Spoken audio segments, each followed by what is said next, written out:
Hanging out here in Oswego County today, right next to the river at John Nicotra's place. This is at his camp here. This is an interview I like to refer to as, who the heck is this guy? So let's get to know John a little bit. I hope you caught the one we did a couple of weeks ago, by the way, where he ran over his plans and all of that. But we're going to find out how 8-year-old John Nicotra ended up becoming a championship car owner at Oswego Speedway. How are we doing today, John? Good. Yourself? Good. So let's start with away from racing. Who is John Nicotra away from racing? I heard something about beans.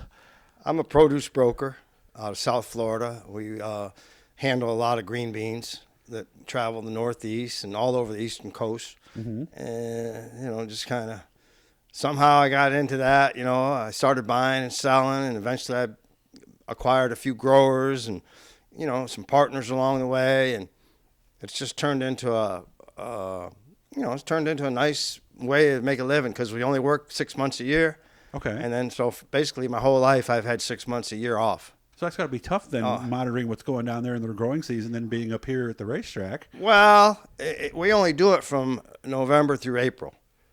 That's our time. Oh, really? Yeah. So it's perfect then. Yeah. But And this is the first year that I haven't gone back to Florida. I sold my house in Florida and kind of doing like a semi-retirement thing. But my partner's sons are taking over the business. And so we have really good people manning the stations. So my partner and I mean, we really just kind of oversee the boys a little bit. And, I'm doing the same thing I always did from here, but I don't have to actually be in the field looking. I see. I got them guys looking, and they know what they're looking at now. And so I don't have to really look and tell them, this bean's ready or this bean's not ready. And stuff like that. Do we see beans that you broker in the stores, certain brands? We do a lot. We do a lot in Canada. Between Montreal and Toronto, we're very heavy. Like and then most of the stuff we do is in Southeast. We do Publix as our main grocery store, but we're very heavy with them.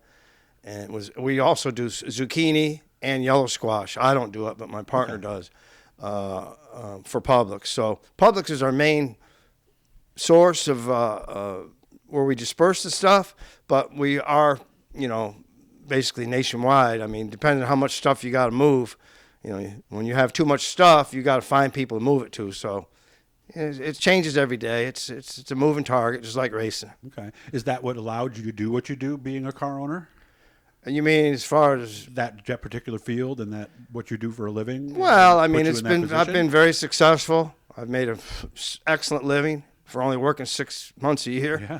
And, I would say, yeah, I mean, that's who I am. I mean, if it wasn't for that, I wouldn't have the finances to play like I do.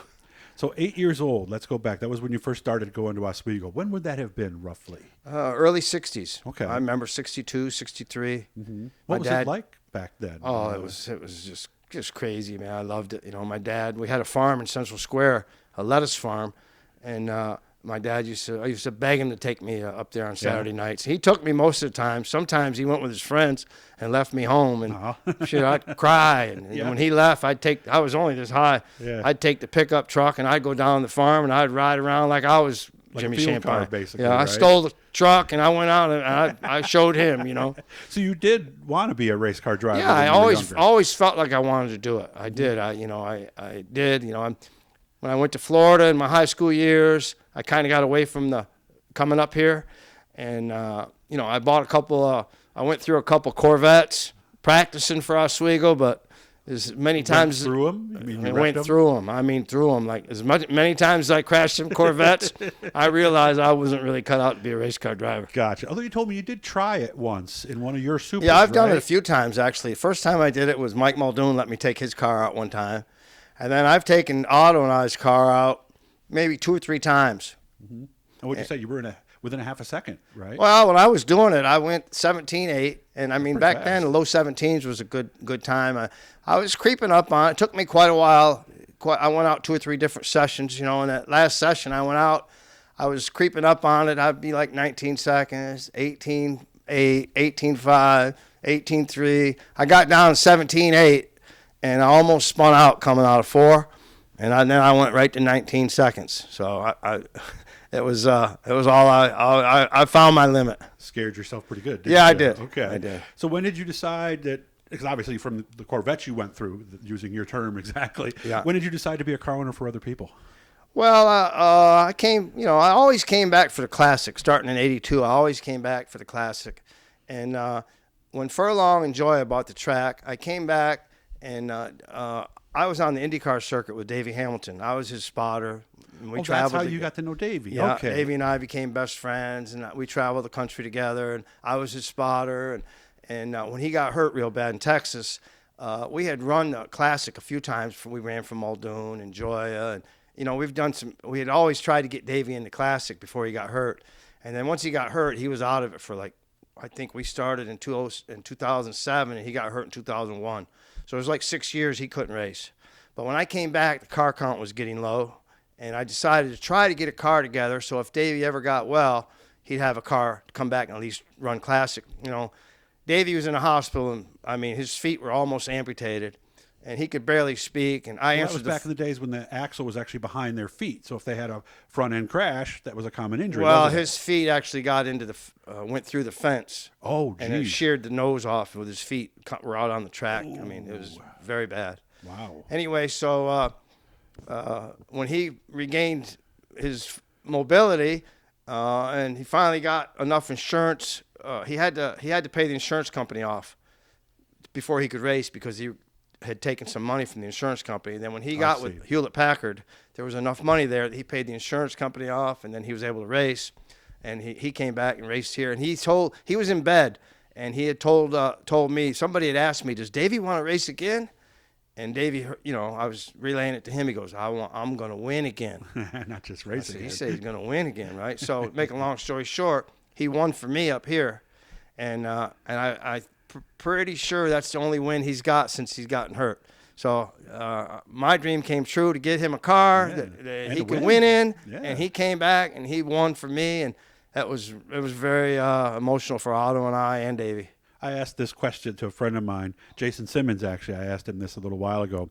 When you're looking for a driver, what are the characteristics that you are looking for? Because there's two types of drivers out there. There's the one that's racing something they can afford. Eventually, every driver gets to the point, well, not everyone, but they don't have the bank to run what they would. So when you're looking for a driver, a hired gun, what are the key things you're looking for? Well, I mean, like with that, when Allison came along, I knew she was good people, and she didn't crash a lot. So that's important. Mm-hmm. And then as far as it's a sponsored deal. It helps Otto, and I don't really get a lot out of it financially, but I can't really lose, so I'm good with it. So they got to bring something. They got to bring something. Okay. But for me to go out and hire a guy to run Classic or what have you, at my age and as much as I've seen, I want veterans, guys that I know can win. Yeah, you don't want to coach a young kid again Mike who might wreck the Lichty car or Bobby Santos or Chris Purley or somebody that I know. They have already learned the ropes. I'm not in training at this stage of the game. You know what I mean? Only got about another minute left. What's the future after this year for you? Because I know you're going to do a lot more ISMA stuff this year. Still do a few weekly things, and of course, you're hoping for the Classic and all that. What's the long-term plan, or is there one? I hope to keep doing everything I'm doing. Okay. I mean, I have no problems. Trying to. If this 3-race deal is successful, I'd like to try it again. Maybe add a race or two to it. Who knows? I want to keep a car here for Classic, 1 or 2 cars. Mm-hmm. If I got the capability. I'm sure that Otto and I are going to come up with some way to have some fun and keep our hand in it. Whether he's driving or we're just doing it as owners and or mechanic, however you want to put it. But we're going to try to have some fun, as we go along, and that's really about it. Looking for fun, man. That's it. That's what it's all about, and I'm glad to see that you're able to achieve that. Got lots more stuff. I'm doing a lot of stuff with Oswego this year, and we're trying to branch out a little bit. Hit that blue E down in the corner, guys. That'll subscribe. Every time you're talking to somebody cool. So nice hanging out with you today, and I can't wait to see you again at the racetrack, okay? Yep. Thanks, guys.